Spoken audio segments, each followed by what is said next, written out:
County have been preparing for Helene as well, but some express concerns over flooding in a very popular area. We're talking about the historic district in Punta Gorda. Flooding there has heavily impacted the community for years. Wake News reporter Jolina Esperto has more. Look at this water. This is what the historic district of downtown Punta Gorda looked like after Hurricane Idalia. Yes, these are roads, but people were still tubing and wading through as if they were in a lake. This street, Dolly Street, is the street you just saw in those videos. And this street, among several others here in the downtown historic district of Punta Gorda, become a lake. And for residents here, they told me that's just a norm during these storms. The last, 13 months, this will be the fourth time it's flooded.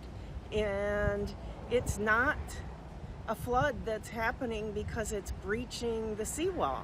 It's not flooding. It's because the storm drain was built to pump water from the bay into this neighborhood.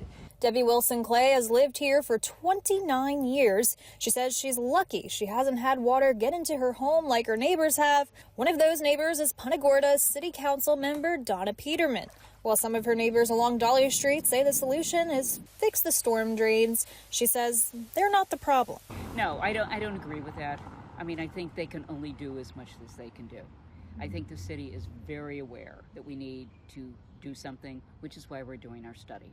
And we don't know anything until we do the study and we have the engineering, and then we understand how much we're going to have to spend. But Debbie Wilson-Clay says she doesn't have time for a study, and it's only a matter of time before water gets in her home, too. You'd have to be pretty naive to think that a storm offshore here isn't going to push water up into this harbor.